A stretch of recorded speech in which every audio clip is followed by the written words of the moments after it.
Hello, welcome. We're so happy to welcome another amazing performance from Orlando Shakes today. We have Miss Tamisha Harris. I'm Jasmine Young from Caribbean American Passport News Magazine and Cap Village, here to help cover this event and interview our beautiful star. If you could just give us a quick introduction of yourself.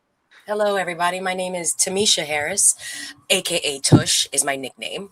So you might hear that sometimes. And I am a performance artist. I've been in Orlando, in and out of Orlando for 20 plus years. And I love to perform. I love to sing, dance, act, and take people on a little journey.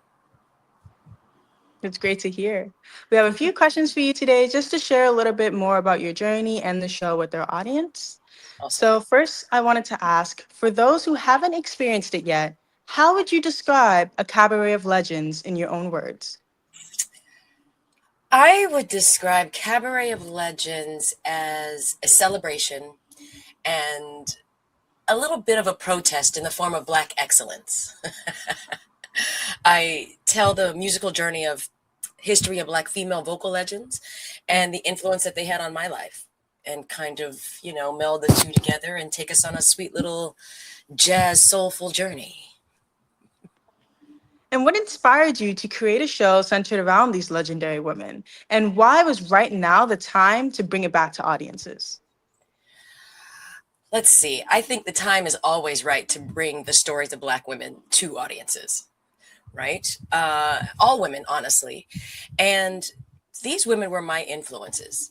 They are the women that throughout my career I could go back to their music, back to their story and pull from. They helped shape my career, my lifestyle, my singing sound, my voice. And honestly, I probably couldn't tell the story without them. So This cabaret celebrates icons from multiple generations and genres. How did you decide which artists you wanted to include in the show? honestly, still deciding. I think the show has room to grow a little bit, but I felt like we needed to have legends from every era, because without them, where are we going? Where have we been? If we don't recognize where we've been, how are we going to know where we go or where we could go? And I guess, honestly, narrowing it down was probably the hardest thing. Who that could be. It could have been multiple artists. I was thinking about doing Queen Latifah because she was one of the biggest, Hey, but I'm not a great rapper. So I'll with stay in my practice. lane. I spit With practice. practice. Like I said, it's always growing.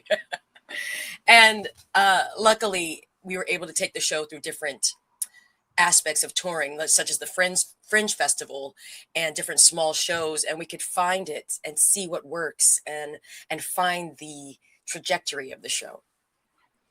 So we focused on like Josephine Baker, Billie Holiday, Tina Turner, a little bit of Ella Fitzgerald, and these were some greats that were standing on. They're standing on their shoulders. So picking just a few was the hardest part.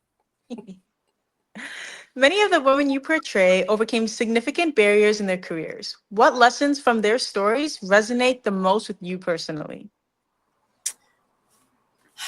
Goodness, Josephine's ability to say yes to everything. I've definitely taken that on. I think seeing Nina's strength standing up as a young child to stand up to the oppression. And personally, I have a story of domestic violence that I don't keep secret, but not everybody knows. And if I can help some of those women, those family members that are going through some of these personal change, maybe it's drugs, maybe it's something else, but they definitely had some sort of story in the struggle, not alone the entertainment business, but personally they went through something, and I did too. I could have come out in a totally different way. Well, we're happy you came out in the way that you did. We're Me very too, happy. girl. I had a great family and great community around me that helped me stay strong, helped me believe in myself, and helped me be the loving little creature that I am.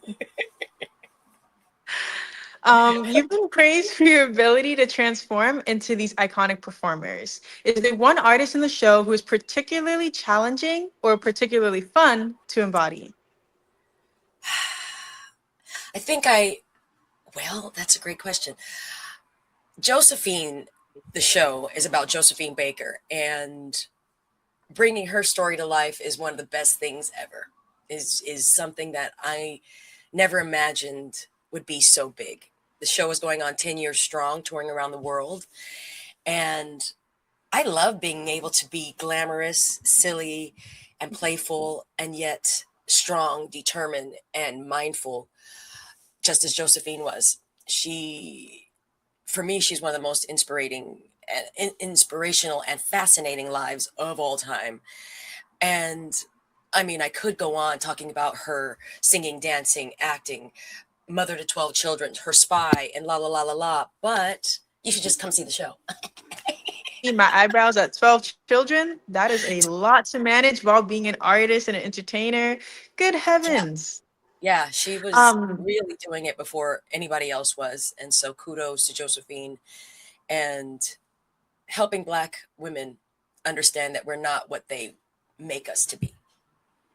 So there's that. Speaking See, of it is a touring moment around of the world, protest. yeah, it is. Speaking of touring around the world, where are some of your favorite places that you've toured?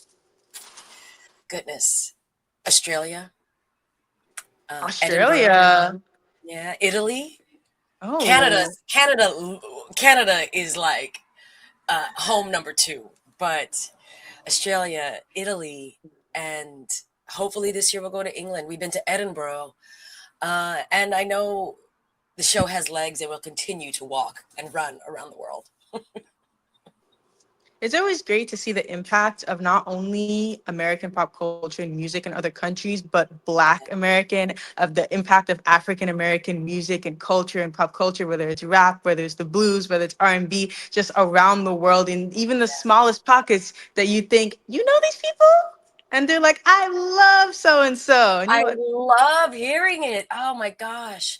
I love hearing it as we've just started to really get Cabaret of Legends off the ground. There's so many folk, well, how come you didn't sing this song? How come you didn't sing this song or whatever? And I didn't know this was the artist. And I'm still very much blown away and honored to bring them to the forefront to people who've never experienced them before. So it's amazing. The show blends music, storytelling, comedy, and movement. How do you balance honoring these legends while still bringing your own artistic voice to the stage? well, if I told you my secret, everyone would be doing it. Oh, No, honestly, I just love having fun. I don't feel like I'm doing impressions. I feel like I am finding the essence of their story, the essence of their personality, what made them so great and legendary, and kind of filtering it through my voice as a kind of prism or a little window into their work through my stained glass eyes. That's pretty good. and if one of the legends featured in the cabaret could attend a performance today, who would you most want in the audience, and what would you hope they think of the show? Gosh. Hmm. I could start with Billie. I think Billie really missed an opportunity of seeing her impact on the world. I think she definitely came in, was a bright light, and then fizzled out due to her own personal and external demons that were chasing her. But if she could see the impact she has on the world, I think that might give her spirit a little rest, you know, respite. And then And then the final question I had for today was, why should audiences make plans to spend June 13th and 14th at Orlando Shakes? And what kind of evening can they expect when they walk through the doors to see the show? Let's see. I think audiences should come and plan, let's see, on hearing some wonderful music, some wonderful stories, and let's have a good time. not here to burden anybody. I'm not here to make anybody feel bad about race or anything like that. It's not about that. It's about the human connection and the fact that we all have to go through something individually, but while we're on the same trajectory path, trying to be happy, trying to feel the connection with other human beings. And I think this show really has a little lot of that. I want people to come and have a good time and see that the person next to them is their neighbor and not their enemy. Unless they're just really being a jerk. But And then other they than gotta that, go. then they got to go. I ain't got time for that. Security, security. But no, I really think it's not necessarily family, all this, but I do emphasize the importance of us being human and going through this crazy time together. Because I think together we're stronger and smarter and healthier. That's definitely amazing. It was great having you on today. We look forward to the show. We look forward to sending some of our Cap News and Cap Village staff. So be on the lookout for content from our team, not from the inside, but from the outside, of Okay. course. But it was amazing talking to you today, and hopefully we'll get to have you back in Orlando soon. I hope so. I can't wait. And I thank you all very much for this opportunity. We'll see you soon. Have a good one.